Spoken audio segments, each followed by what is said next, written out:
रात्रि के समय जो स्त्रियां वस्त्रहीन होकर के अपने कपड़े खोल करके नग्न अवस्था में सो जाती हैं, उनके साथ कितना बुरा हो सकता है ये आप सोच भी नहीं सकते। चाहे अपने पति के साथ, चाहे अपने बंद कमरे में, चाहे अपने मकान के अंदर ही सही, अगर स्त्रियां नग्न अवस्था में वस्त्रहीन होकर के कपड़े खोल करके सो जाती हैं तो आपके लिए ही ये कहानी है। एक बार ज़रूर इस कहानी को सुन लीजिएगा। आपके साथ कितना बुरा हो सकता है ये आप सोच भी नहीं सकते। इससे पहले कि आप लोगों के साथ कोई अनहोनी हो जाए, इस कहानी को एक बार ज़रूर सुन लीजिएगा। आप लोगों को बहुत कुछ सीखने के लिए मिलेगा। बहुत ही ज्ञानवर्धक मोटिवेशनल कहानी है। आ जाओ दोस्तों, आपको बताते हैं। तो नमस्कार, स्वागत है आप लोगों का एक बार फिर आपके अपने गजब ज्ञान यूट्यूब चैनल में। दोस्तों, आज हम हाजिर हुए हैं बड़ी ही प्यारी सी, बड़ी ही अनमोल कहानी लेकर के आप लोगों के सामने। बस आपसे निवेदन है कि इस कहानी को पूरा ज़रूर सुनिएगा, क्योंकि जब तक आप पूरा नहीं सुनोगे तब तक पूरी जानकारी नहीं होगी और आधा अधूरा ज्ञान हमेशा खतरनाक साबित हुआ करता है। तो कहानी प्रारंभ करें उससे पहले आपसे निवेदन करूंगा कि अगर आप गजब ज्ञान यूट्यूब चैनल पर नए आए हैं तो प्लीज़ चैनल को सब्सक्राइब करें, वीडियो को प्यारा सा लाइक करें, कमेंट बॉक्स में हर हर महादेव जरूर लिखें। भगवान भोले बाबा से प्रार्थना है कि जो कोई भाई बंधु माताएं बहनाएं कमेंट बॉक्स में हर हर महादेव लिखें, उनके और उनके परिवार के ऊपर हमेशा कृपा दृष्टि बनी रहे, वो सब गरीबी से मुक्ति पा जाए। तो आ जाओ, आपका समय ज़्यादा बर्बाद ना करते हुए सीधे कहानी पर पहुँचते हैं कि जो स्त्रियाँ वस्त्रहीन होकर के सो जाती हैं उनके बारे में क्या बताते हैं हमारे विद्वान। कितनी सुंदर बात बताई है कि उनके साथ में कितनी बड़ी घटना, कितनी बड़ी अनहोनी हो सकती है। उस अनहोनी से बचने के लिए इस कहानी को एक बार ज़रूर पूरा सुन लीजिएगा। तो दोस्तों, प्राचीन काल की बात है। प्राचीन काल में किसी नगर में एक बंजारा रहा करता था। बंजारे का काम था कि वो अपने यहाँ से बैल ले जा करके एक जगह से खरीद करके दूसरे शहरों में जा करके बेचा करता था, यानी व्यापार किया करता था बैलों का। तो वो एक दिन अपनी पत्नी को लेकर के, वो सालों के लिए निकल जाता था अपने घर से। एक दिन अपनी पत्नी को साथ में लेकर के वो बंजारा अपना व्यापार करने का, अपना धंधा करने के लिए घर से निकला है। साथ में पत्नी है। अब उसने यही गलती की या नहीं की ये आपको कमेंट में ज़रूर बताना है। वो अपनी पत्नी को लेकर के घर से निकला, धीरे धीरे आगे बढ़ता हुआ चला जा रहा है तो क्या देखा कि बीच जंगल में पहुंच जाता है और बीच जंगल में उसके साथ में एक बहुत बड़ी घटना घटित हो जाती है कि उससे कुछ चोरों ने आकर के घेर लिया। और वो चोर, उन चोरों ने आकर के बंजारे को घेरा तो उसके पास में जो कुछ भी धन माल था उसके पास, वो सब कुछ छीन लेते हैं। अब बंजारा और बंजारे की पत्नी दोनों के पास में कुछ नहीं बचा। वो दोनों अब चोरों को जो कुछ भी था दे करके वहाँ से आगे निकल जाते हैं। धीरे धीरे बढ़ते चले जा रहे हैं उसी जंगल में। और एक संत बैठे हुए तपस्या कर रहे थे, भगवान की भक्ति में मलिन, भगवान की भक्ति में लीन थे और भगवान का ध्यान कर रहे थे। तो बंजारा और बंजारे की पत्नी को बहुत तेज प्यास लगी। तो प्यास से जिस समय उनका शरीर व्याकुल हुआ है श्रोताओं, उसी समय वो दोनों कुटिया के पास में पहुँच जाते हैं और कुटिया पर जाकर के संत को देखा कि संत तपस्या कर रहे हैं, उनके सामने हाथ जोड़ करके बैठ जाते हैं। जब संत की तपस्या पूर्ण होती है, जब संत का भजन जो कुछ भी ध्यान में मगन थे वो पूर्ण होता है, उसके बाद में संत अपने नेत्र खोलते हैं। उसी समय सामने एक स्त्री और पुरुष को बैठा हुआ देखते हैं। तो उन बंजारे और बंजारन ने संत से कहा है, स्वामी जी हमें प्यास लगी है बहुत तेज, अगर थोड़ा सा हमें जल मिल जाए तो आपकी बहुत कृपा होगी। संत उठ करके कुटिया में अंदर जाते हैं, अंदर से शीतल जल ला करके उन बंजारे और बंजारन को दोनों को पिलाते हैं। जब उनका शरीर प्यास से शांत हो जाता है बिल्कुल, तब संत से अपने मन की यानी अपनी बीती हुई व्यथा बताने लगते हैं। श्रोताओं, वो बंजारा सोचता है कि मैं महात्मा को अपनी बीती जो मेरे साथ में हुआ है उसे अगर मैं बताऊंगा तो हो सकता है मुझे कुछ युक्ति यहाँ से मिल जाए, क्योंकि हम परदेश में जा रहे हैं। परदेश में सबसे ज़्यादा अहमियत पैसे को दी जाती है, पैसे के सिवा कुछ नहीं मिलता है वहाँ पर, और हमारे पास धन तो बिल्कुल भी नहीं है। जो कुछ भी धन हम घर से लेकर के आए थे व्यापार करने के लिए, वो धन सब कुछ और डाकुओं ने, चोरों ने लूट लिया है। तो हम संत को अपनी आप बीती जरूर बताएंगे। मेरे भैया श्रोताओं, अब वो संत के सामने हाथ जोड़ करके वो बंजारा बैठा है। संत से कहता है, बाबा जी हमारे पास बहुत बड़ा संकट है हमारे ऊपर। बोले क्या संकट है? बोले जब हम घर से निकल करके आए थे तो हमारे पास में बहुत धन था। संत ने कहा तो तुम्हारा धन कहाँ गया? बोले हमारा धन कुछ चोर रास्ते में मिल गए, कुछ डाकू रास्ते में मिल गए, उन्होंने हमारा धन लूट लिया। संत ने कहा चलो धन लूट लिया कोई दिक्कत नहीं है, आपसे या आपकी पत्नी से कुछ तो नहीं कहा? तो वो बंजारा कहने लगा है, मुझसे या मेरी पत्नी से कुछ नहीं कहा, लेकिन हमारे पास में जितना जितना भी धन दौलत थी वो सब कुछ लूट करके लेकर के चले गए। अब बाबा जी आप ही कोई अकल बताइए जिससे हमारा जीवन आव्यापन हो सके, जिससे हम अपना धंधा बिजनेस प्रारंभ कर सकें, और खाने के लिए भी अब तो लाले हैं, खाने के लिए भी कुछ नहीं है।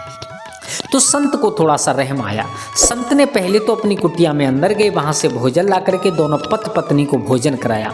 पति पत्नी को भोजन कराने के बाद में अब संत उस बंजारे से कहते हैं, देखो मेरे पास में धन तो नहीं है जो कि मैं आपको दे सकूँ, आपकी मदद कर सकूँ, क्योंकि मेरे पास में धन नहीं है, मैं धन का करूँगा भी क्या। लेकिन मैं तुम्हें एक युक्ति बता रहा हूँ। क्या युक्ति बता रहा हूँ कि इसी नगर में चले जाओ जो पास में जो नगर है, और इस नगर में मेरी पहचान के एक सेठ जी रहा करते हैं। आप उन सेठ के पास में चले जाओ और कुछ धन उन सेठ से उधार लेकर के आओ, उसके बाद में अपना बिजनेस, अपना धंधा शुरू करो। जब तुम्हारे पास में धन इकट्ठा हो जाए तो उनका धन चुका देना। मेरे भैया संत की बात उस बंजारे के दिल में चुभ जाती है। अब संत स्वयं चल कर के साथ में जाते हैं। सेठ ने आकर के आता हुआ देखा, संत को तो बड़ा ही सम्मान किया। उनके पास में एक स्त्री है, एक पुरुष है, बड़ी ही सुंदर स्त्री है। संत ने एक नज़र से दोनों को देखा, फिर बाबा जी से कहा, कहिए स्वामी जी आप कैसे यहाँ पर पधारे, मुझे ही बुला लिया होता। बोले हम थोड़ी सी मदद चाहते हैं आपसे। बोले क्या? बोले ये बंजारे हैं और इनके साथ में एक घटना घटित हो गई है कि इनका धन चोरों ने लूट लिया है, तो आप इनको थोड़ा सा धन दे करके इनकी मदद कर दीजिएगा। मेरे भैया अब संत तो इतना कह करके वहाँ से चले आते हैं। अब उस सेठ ने क्या किया है, उस बंजारे से कहा, अच्छा तुम्हें धन की ज़रूरत है? बोले हाँ, हम तुम्हें धन तो दे देंगे, लेकिन एक शर्त होगी। बोले क्या शर्त होगी? आपके पास में हमारे यहाँ गिरवी रखने के लिए कुछ हो तो आप उसे रख दो, उसके बदले में हम आपको धन देंगे, अन्यथा हम ऐसे सीधे सीधे आपको धन नहीं दे सकते। श्रोताओं, उस बंजारे ने खूब दिमाग लगाया, लेकिन उसके पास में कुछ नहीं था। अब उसे धंधा भी करना है, उसे अपना व्यापार भी बढ़ाना है और अपना पेट भी पालना है, भूखे नहीं मर जाएं। तो एकदम से सेठ के दिमाग में विचार आया। सेठ ने कहा कि अगर ये बंजारा अगर अपनी पत्नी को मेरे पास में गिरवी रखता है तो मुझे इससे अच्छा मौका कोई नहीं मिलेगा। जब बंजारा सोचता रहा, सोचने के बाद में जब कोई बात दिमाग में नहीं आई तो बंजारे ने दोनों हाथ जोड़े और हाथ जोड़ करके कहा, सेठ जी मेरे पास में और तो कुछ नहीं है, अगर आप कुछ गिरवी रखना चाहते हो तो मेरी पत्नी को आप अपने पास में रख लीजिए, मुझे कुछ धन दे दीजिए, कुछ दिन ही बाद आकर के मैं तुम्हारा धन वापस कर दूंगा और अपनी पत्नी को यहाँ से ले जाऊँगा। मेरे भैया सेठ जी यही चाहते थे। अब सेठ ने कहा, ठीक है कोई बात नहीं है, तुम्हें जितने धन की आवश्यकता है बताइए। तो उस बंजारे ने अपने हिसाब से जितनी भी आवश्यकता थी उतना सेठ से धन लिया और अपनी पत्नी से कहा, है प्यारी हम कुछ दिन के लिए जा रहे हैं और कुछ दिन में वापस आ जाएंगे, तुम्हें आकर के यहाँ से छुड़ा लेंगे, आप चिंता बिल्कुल मत करना, घबराना बिल्कुल नहीं, ये सेठ जी है ना बहुत अच्छे हैं और तुम्हें अपनी बेटी की तरह तुम्हारा पालन करेंगे। मेरे भैया वो सेठ की पत्नी वहाँ, वो बंजारे की पत्नी सेठ के पास में रह जाती है और सेठ वो बंजारा धन लेकर के वहाँ से निकल जाता है। वो बंजारा धन लेकर के वहाँ से जब निकल गया, अब व्यापार करने लगा है। इधर क्या होता है कि सेठ के सामने वो बंजारे की पत्नी रोजाना घूमती है। तो रोजाना घूमती है तो इतनी सुंदर थी देखने में कि सेठ के दिल में पता नहीं क्या क्या बातें विचार उत्पन्न होने लगते हैं। एक दिन क्या हुआ कि गर्मी का मौसम था, बहुत तेज गर्मी पड़ रही थी रात्रि के समय। तब इतनी व्यवस्था नहीं थी दोस्तों, न तो कूलर पंखा एसी कुछ ऐसा व्यवस्था नहीं थी। तो जो सेठ की जो बंजारे की पत्नी थी, वो बंजारे की पत्नी उसी सेठ के आंगन में लेटी हुई है और सेठ आंगन से बाहर अपने घर से बाहर चारपाई डाल करके लेटा हुआ है। लेकिन तब तक क्या होता है कि गर्मी इतनी भयंकर थी कि उस बंजारे की पत्नी ने अपने वस्त्रों को खोल करके अपनी चारपाई पर रखा और वस्त्रहीन होकर के चारपाई पर लेट करके सो गई।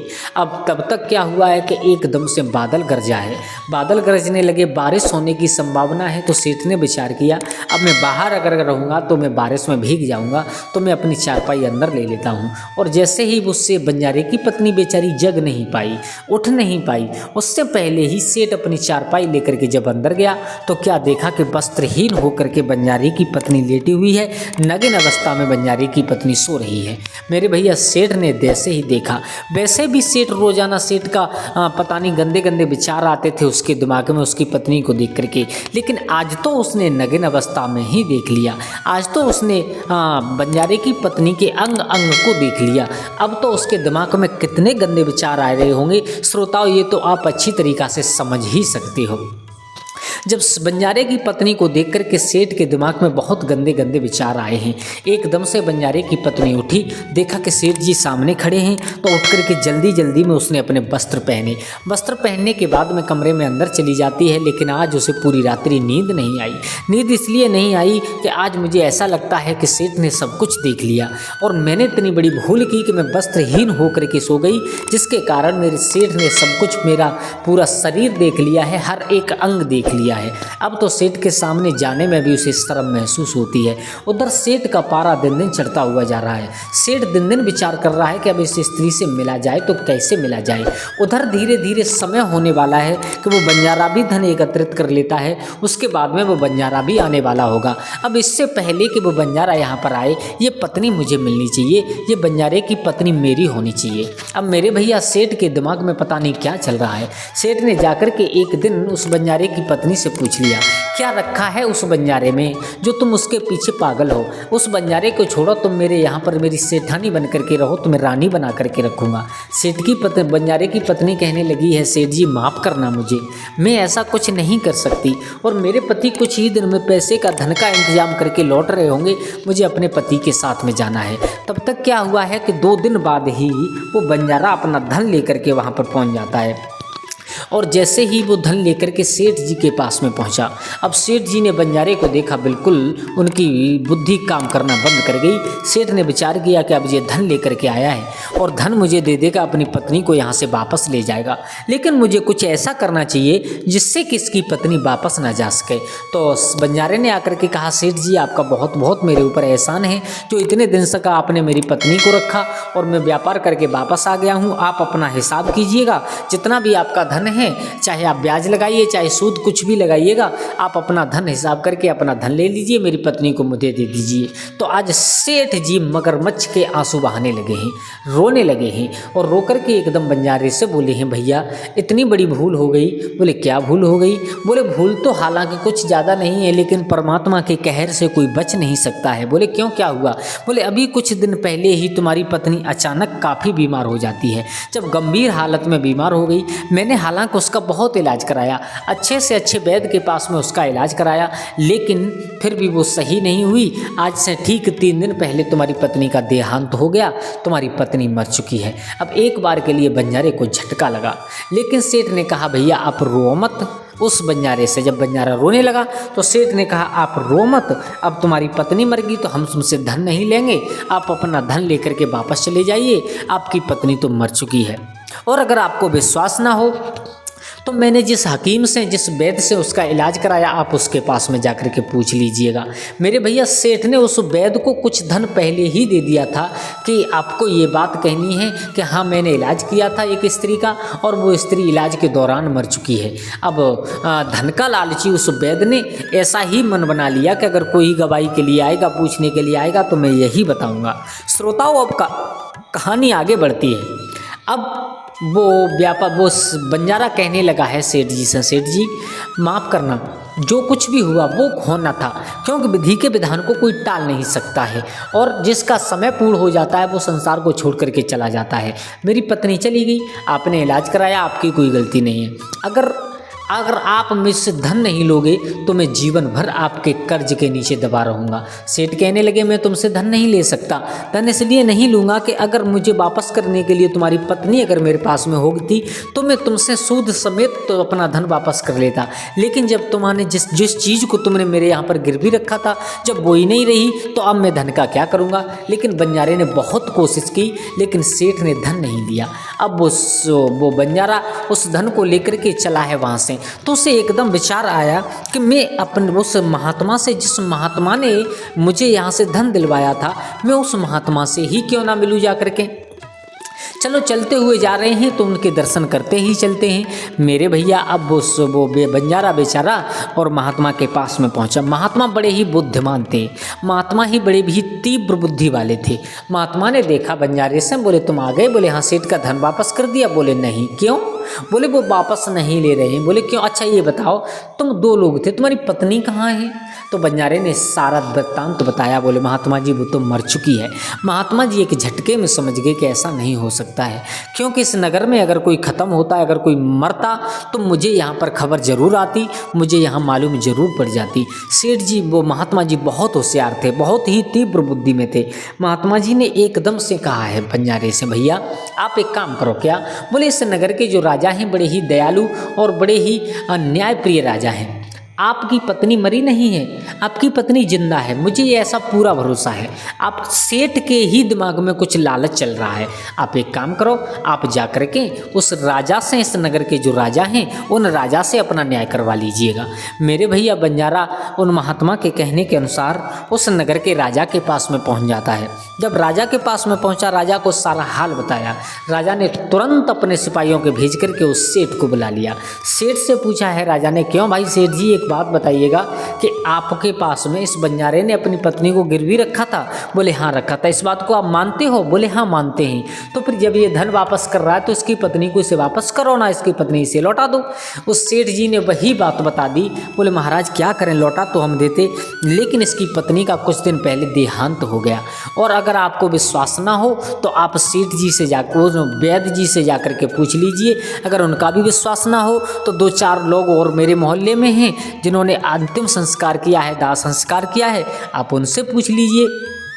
जब इतनी चढ़ाऊ बात झूठ बोली है सेठ ने, तो राजा को भी विश्वास होने लगा। राजा ने विचार किया, हो सकता है किसी के मरने के लिए कोई पहले से मालूम तो पड़ता नहीं है, हो सकता है इसकी पत्नी मर गई हो।